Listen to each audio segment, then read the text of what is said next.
హైవ్యూర్స్ నేను గతంలో చాలాసార్లు చెప్పాను.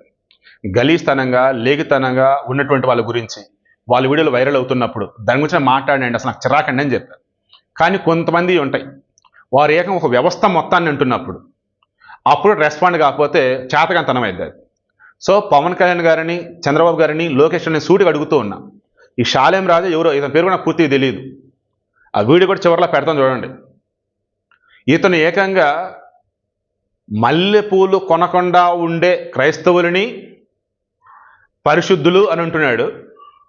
మల్లెపూలు కొనే ముస్లింలని, హిందువులని, అన్ని మతాల వాళ్ళని బజారా మనుషులు అంటున్నాడు. వీడు అసలు మనిషేనా?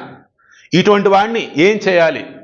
మొన్న వేషల రాజధాని అమరావతి అని అన్నప్పుడు కొమ్మినేని శ్రీనివాసకృష్ణరాజు విషయంలో ఈ ప్రభుత్వం ఎలా రెస్పాండ్ అయిందో, ఇమీడియట్గా పాస్టర్ ముసుగులో ఉన్నటువంటి ఈ మనిషిని జైల్లో వేస్తారా, లేనప్పుడు మల్లెపూలు కొనేవారి మధ్యలో పెట్టి ఆ మల్లెపూలతో ఇతనికి శిక్ష వేస్తారా ఏంటనేది మీరే చెప్పండి.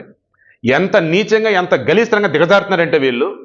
క్రైస్తవ ముసుగులో ఇతర మతాల మీద విద్వేషం, క్రైస్తవ మతం ముసుగులో క్రైస్తవులను ఇంకా ఎర్రుబాగులను పిచ్చోళం చేస్తూ ఎక్కువగా సినిమాలు తీసేది క్రైస్తవ దేశాలే.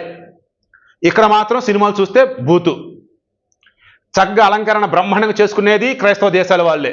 ఇక్కడ అలంకరణ చేసుకుంటే బజారు మనుషులు అన్నట్టు.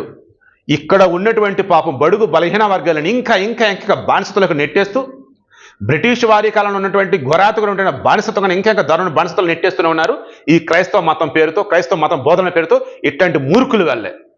సో రిక్వెస్ట్ చేసిన మరలా పవన్ కళ్యాణ్ గారు, చంద్రబాబు గారు, మల్లెపూలు కొనే వాళ్ళంతా బజారు మనుషులు అన్నటువంటి ఈ మనిషిని మీరు ఏం చేస్తారు? ఈ వీడియో అందరికీ షేర్ చేయండి. ఇతను ఎవరు, ఎక్కడున్నాడో ఖచ్చితంగా గవర్నమెంట్ తెలిసి పట్టుకొని అతను శిక్షించాలి.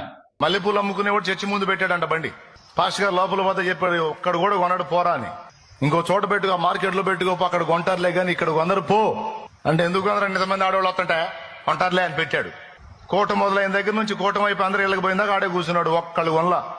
అందరు పోయినాక పాస్టర్ గారు కూడా పోతా చూశాడు. బండికి వెళ్ళి ఒక్క మూర పూలు కొనలా. ఎవరు ఏమైందిరా అన్నాడు. ఏందండి ఇంతమంది ఆడవాళ్ళు వచ్చారు, ఒక్కళ్ళు మూర పూలు కొనలేదు. కొనర్రా, కొనరు. పిచ్చి పిచ్చి వేషాలన్నీ వేసి రోడ్లమిటి బజార్లమిటి తిరగటానికి వారు బజారు సంబంధులు కాదు, వారు పరిశుద్ధాత్మ సంబంధులు. వారు పరిశుద్ధాత్మ సంబంధులు, పరిశుద్ధాత్మను కలిగి ఉన్నవారు.